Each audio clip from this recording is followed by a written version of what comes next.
90 రోజుల కోర్సు పూర్తి చేస్తే చాలు 100% ప్లేస్మెంట్ సపోర్ట్ తో సాఫ్ట్వేర్ జాబ్ మీ సొంతం. వెంటనే కోడ్ జ్ఞాన్ డెస్టినేషన్ ని సంప్రదించండి. వాగర్థావివ సంపృక్తౌ వాగర్థ ప్రతిపత్తయే జగతః పితరౌ వందే పార్వతీ పరమేశ్వరౌ. సదాశివ సమారంభాం శంకరాచార్య మధ్యమాం అస్మదాచార్య పర్యంతం వందే గురు పరంపరాం. ఆదిత్యాయ చ సోమాయ మంగళాయ బుధాయ చ గురు శుక్ర శనిభ్యశ్చ రాహవే కేతవే నమః. శృంగేరి జగద్గురు పీఠాధిపతులకి కంచి పీఠాధిపతులకి నమస్కారములు తెలియచేసుకుంటూ కార్యక్రమాన్ని ప్రారంభిద్దాం. ఇక గమనించుకున్నట్లయితే మార్చి 7వ తారీఖు నుంచి 15వ తారీఖు వరకు 12 రాశుల్లో జన్మించినటువంటి వారికి ఏ విధంగా ఉండబోతుందో తెలుసుకునే ముందు గ్రహ సంచారం తెలుసుకుందాం. వృషభ రాశిలో గురువు, మిథున రాశిలో కుజుడు స్తంభించి ఉండడం, అలాగే కన్యా రాశిలో కేతువు, కుంభరాశిలో రవి శని యొక్క సంచారము, మీన రాశిలో శుక్రుడు బుధుడు రాహు యొక్క సంచారం. ఇక 12 రాశుల్లో జన్మించినటువంటి వారికి ఒక్కొక్క రాశిలో జన్మించినటువంటి వారికి ఏ విధంగా ఉండబోతుందో తెలుసుకునే ప్రయత్నం చేద్దాం. మార్చి 7వ తారీఖు నుంచి 15వ తారీఖు వరకు తులారాశిలో జన్మించినటువంటి వారికి ఏ విధంగా ఉండబోతుందో తెలుసుకుందాం. ప్రధానంగా గురుబలం సంపూర్ణంగా లేదు, అదొకటి. ఈ కారణం చేత ఏమవుతుంది, గురుబలం లేకపోవడం వల్ల ముఖ్యంగా ధనపరమైనటువంటి సమస్యలు అధికమవుతాయి. ఏ పని చేసినా ఆ పనులలో ఆటంకాలు అనేటువంటివి ఎదురవుతూ ఉంటుంటాయి. మీ యొక్క పేషెన్స్కి టెస్ట్ పెడుతున్నట్టుగా సమస్యలు, రోజువారీ సమస్యలు అనేటువంటివి ఉంటాయి. కాబట్టి జాగ్రత్తలు పాటించండి. ఇక గమనించుకున్నట్లయితే ప్రధానంగా ఇటు కుజగ్రహ సంచారం కూడా అనుకూలంగా లేని కారణం చేత ముఖ్యంగా ఇతరుల యొక్క సహాయ సహకారాలు పొందలేకపోవడం ఈ యొక్క తులారాశి వారికి కొన్ని ఇబ్బందికర పరిస్థితులను చెప్పవచ్చు. ఇక శుక్రుడు బుధుడు రాహు, శుక్రుడు బుధుడు కూడా 6వ ఇంట సంచారం చేస్తూ ఉండడం, కాబట్టి ప్రధానంగా కొన్ని ప్రతికూలమైనటువంటి ఫలితాలు ఎదుర్కోక తప్పదు.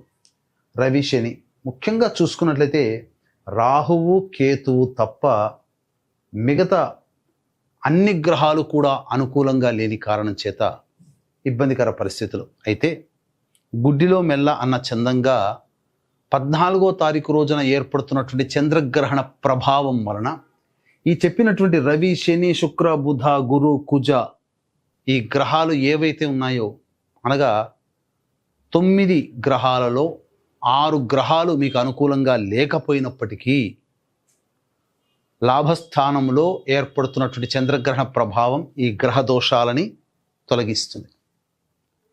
దీనికి చేయాల్సిందల్లా కూడా మీరు చేసేటువంటి ప్రయత్నాలు ఏవైతే ఉంటాయో ఏవి ఆపకండి, అన్ని ప్రయత్నాలు చేయండి. కాలం కలిసి రావట్లేదు కదా, సమయం అనుకూలంగా లేదు కదా అని చెప్పి ఆలోచన చేసి చింతిస్తూ కూర్చునే దానికంటే మీకు గ్రహణ ప్రభావం రూపంలో యోగాన్ని కలగచేసేటువంటి పరిస్థితులు. కాబట్టి మొక్కవోని ధైర్యంతో ఆత్మవిశ్వాసంతో ముందడిగి ప్రయత్నం చేస్తే గ్రహాలన్నీ సానుకూలమైనటువంటి ఫలితాలని మీకు ఇవ్వబోతున్నాయి. ఇది ప్రమాణం. కాబట్టి జాగ్రత్తగా ప్రయత్నం చేసే ప్రయత్నాన్ని మీరు ముందుకు సాగే విధంగా మీ ప్రణాళికలను రూపొందించుకోండి. ఎందుకనంటే ఏ వృత్తులు కూడా అనుకూలంగా లేని కారణం తులారాశి వారికి ఏ వృత్తులు కూడా అనుకూలంగా లేవు. కాబట్టి అన్ని వృత్తులలో అన్ని వ్యాపారాలలో ఏ వ్యాపారం కూడా అనుకూలంగా లేదు. ఏ వ్యాపారాన్ని సృష్టిస్తున్నటువంటి గ్రహాలు కూడా అనుకూలంగా లేవు. కానీ ఆ కారణం చేత మందకొడిగా సాగుతాయి. చేయాల్సిందల్లా కూడా ఏంటంటే తెలివితో వ్యవహరించడం. అంటే ముఖ్యంగా డబ్బుతో కూడుకున్నటువంటి ఏ నిర్ణయం అయినా కానీ 1కి 4 సార్లు ఆలోచిస్తే కానీ నిర్ణయం తీసుకోకూడదు. తద్వారా ఏమవుతుంది, మీకు ఈ గ్రహాలు మిమ్మల్ని ఫోర్స్ చేసే విధంగా ఉంటాయి, ఆకర్షించే విధంగా ఉంటాయి. ఈ డబ్బులు తీసుకుని వెళ్ళి అక్కడ పెడితే బాగుంటుందేమో అన్న చందంగా అనిపిస్తుంది, లేదా ఈ డబ్బులతో వ్యాపారాన్ని అభివృద్ధి చేసుకుంటే బాగుంటుందిగా అనే ఆలోచనలు మిమ్మల్ని బాగా ఫోర్స్ చేస్తుంటాయి. మీ మనస్సు మాట విన్నారా గోతిలో పడ్డట్టు లెక్క. కాబట్టి గ్రహాల మాట వినండి, మనస్సు ఎప్పుడైనా చెబుతుంది. కాబట్టి గ్రహాలు మీకు అనుకూలంగా లేనప్పుడు ప్రధానమైనటువంటి నిర్ణయాలు తీసుకోకపోవడమే చాలా మేలనేటువంటిది అనుభవంలో తెలుసుకోవడం కంటే గ్రహాలు తెలియచేస్తున్నప్పుడు వినడం చాలా మంచిదనే విషయాన్ని గమనించుకోవాలి. ఇక ప్రధానంగా చూసుకున్నట్లయితే నిరుద్యోగస్తులకి బాగా కష్టపడితే కానీ ఫలితాలు రావు. కాబట్టి ఏమాత్రం చింతించకండి. భవిష్యత్తు ముందుంది అనే ఆలోచనతో ముందడుగు వేసుకోండి. ఉద్యోగ సంబంధముగా ప్రమోషన్స్ కోసం ఎదురు చూసేవాళ్ళు భంగపడడం కంటే 15వ తారీఖు రోజున తర్వాత మీరు ప్రయత్నాలు ప్రారంభించండి. ఇక ఉన్న ఉద్యోగంలో మంచిగా లేదు, కొత్త ఉద్యోగం వేరే సంస్థలో ఎదురు చూసుకోవాలి అనుకున్నప్పుడు 15వ తారీఖు వరకు వేచి చూడండి. 15 తర్వాత చేసే ప్రయత్నంలో గ్రహాలు కొంత అనుకూలంగా మార్పు చెందుతాయి. అప్పుడు మీకు యోగదాయకంగా ఉంటుందని చెప్పవచ్చు. కాబట్టి వ్యాపార విస్తరణకి సమయం కాదు. ఇక వివాహానికి సంబంధించిన ఈ ప్రయత్నాలన్నీ కూడాను చాలా మటుకు అన్నీ అయిపోతున్నట్టుగా అనిపిస్తాయి, కానీ వెనక్కి వెళ్ళిపోతుంటాయి. దగ్గర దాకా వచ్చి వెనక్కి వెళ్ళిపోతుంటాయి. కాబట్టి ధైర్యంగా ఉండండి. ఇక సంతానపరముగా చూసుకున్నట్లయితే సంతానం మూలకంగా సమస్యలు పెరుగుతాయేమో, కానీ సంతానం సంబంధించిన విషయాల్లో వాయిదా వేసుకోండి. ఇక ప్రధానంగా చూసుకుంటే భూగృహానికి సంబంధించినటువంటి ప్రయత్నాలన్నీ కూడాను కొంతవరకు సఫలీకృతమవుతాయి.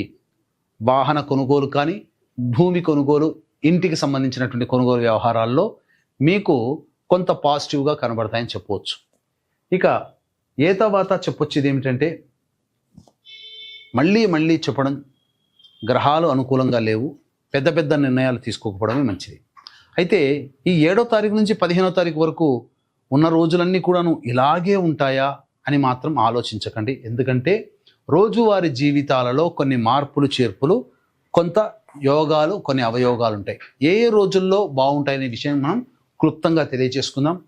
7వ తారీఖు రోజున ప్రధానముగా ధనాన్ని నష్టపోయే అవకాశం ఉంటుంది.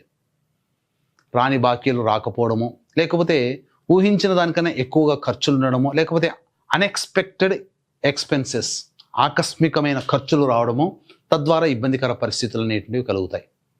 కాబట్టి ఖర్చుల శాతాన్ని తగ్గించుకోవడం, వాయిదా వేసుకోవడం ప్రయత్నం చేయండి. చాలా మంచి జరుగుతుంది. 8, 9 తారీఖుల్లో ప్రధానంగా సంతానం మూలకంగా సమస్యలు, విభేదాలు, సంతానంతో విభేదాలు అనేటువంటివి కలుగుతాయి. అలాగే న్యాయ సంబంధమైనటువంటి విషయాల్లో మీకు కొంత ప్రతికూలత ఫలితాలు కలుగుతాయి. అంటే ఏంటి? ఆస్తుల విషయంలో కావచ్చు, లేకపోతే హక్కులకి సంబంధించినటువంటి విషయాల్లో మీరు ఆశగా ఎదురు చూస్తున్నటువంటి వాటికి కొంత ప్రతికూలత ఫలితాలు ఎదుర్కొనే అవకాశాలు గోచరమవుతున్నాయి. కావున జాగ్రత్తలు పాటించడం. 8, 9 తారీఖుల్లో డబ్బు కూడా ఖర్చు అధికంగా ఉంటుంది. అయితే 10, 11, 12, 13, 14 తారీఖులు మాత్రం, ఈ 5 రోజులు మాత్రం కొంత ఆనందకరమైనటువంటి జీవితం, ప్రశాంతతను పొందే అవకాశాలు ఎక్కువగా ఉన్నాయి. 10, 11లో ఉద్యోగంలో సంబంధించి కొంత యోగాన్ని పొందుతారు. అంటే ఏంటి యోగం అంటే? నిరుద్యోగస్తులకి ఉద్యోగం లభించే అవకాశాలు, కొంత అవకాశాలు ఉంటాయి. అలాగే 12, 13, 14 తారీఖులో, ముఖ్యంగా 14వ తారీఖు రోజున ఏర్పడుతున్నటువంటి గ్రహణ ప్రభావం వల్ల 12 బాగుంటుంది, 12 కంటే 13, 13 కంటే 14 ఇంకా బాగుంటుంది. కాబట్టి ఏమాత్రం కూడా ఇబ్బంది పడాల్సినటువంటి అవసరం లేదు. 15వ తారీఖు రోజున మాత్రం మానసికమైనటువంటి ప్రశాంతత లోపిస్తుంది. జాగ్రత్తలు పాటించాలి. ఖర్చులు కూడా అధికంగా ఉంటాయి. 10, 11, 12, 13, 14 ఈ 5 రోజుల్లో మీరు రాని బాకీలు వసూలు చేసుకోగలుగుతారు. ధనపరమైనటువంటి సమస్యలు తీర్చుకోగలుగుతారు. ఏ విధంగా చూసినా అన్ని రకాలుగా ఈ 5 రోజుల్లో బాగుంటాయి, ఈ 7వ తారీఖు నుంచి 15వ తారీఖు వరకు. కాబట్టి ఇక 14వ తారీఖున ఏర్పడుతున్నటువంటి గ్రహణ ప్రభావము ముఖ్యంగా America, Canada, Mexico, New Zealand, Japan, Australia ఈ దేశాలలో నివసిస్తున్నటువంటి వాళ్ళకి గ్రహణ ప్రభావం అధికంగా ఉంటుంది.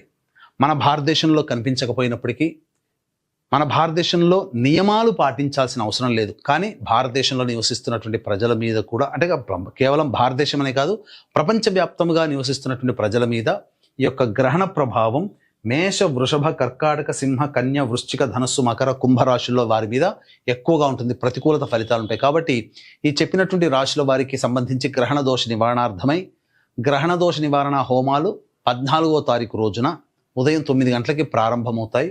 మేష, వృషభ, కర్కాటక, సింహ, కన్య, వృశ్చిక, ధనస్సు, మకర, కుంభరాశుల్లో జన్మించినటువంటి వారికి గ్రహణ దోష నివారణ హోమాలు పర్ హెడ్ 2100 రూపాయలకి చేయించడం జరుగుతుంది. అవకాశం ఉన్న వాళ్ళు కార్యక్రమ తదనంతరం కాంటాక్ట్ చేసి మీ గోత్రనామాదులు నమోదు చేసుకోవచ్చు. ఇక ఈ యొక్క తులారాశిలో జన్మించినటువంటి వారు సమస్యల పరిష్కారం కోసం ప్రతిరోజు నవగ్రహాల చుట్టూ శివాయ నమః అంటూ 27 ప్రదక్షిణలు చేసి గురుగ్రహానికి అష్టోత్తర పూజ చేయండి. అలాగే కుజగ్రహానికి కూడా పూజ జరిపించండి. అవకాశం ఉన్నప్పుడల్లా ప్రదోష కాలంలో శివాలయంలో అర్చనలు జరిపించుకోండి. చాలా మటుకు సమస్యలు శాంతిస్తాయి. ఇప్పుడు చెప్పినటువంటి సమస్యల కంటే ఇంకా విభిన్నంగా మీ యొక్క జీవితం ఉందంటే జాతకంలో నడుస్తున్నటువంటి గ్రహ దశాంతర దశల యొక్క ప్రభావాలు. కావున దగ్గరలోని మంచి ఉపాసనా పరులైనటువంటి జ్యోతిష్యులను సంప్రదించి వారి సలహాలు సూచనలు కనుక పాటించినట్లయితే మరింత మెరుగైనటువంటి జీవితాన్ని పొందుతారని తెలియజేయవచ్చు. సర్వం శ్రీ ఉమామహేశ్వర పరబ్రహ్మార్పణమస్తు.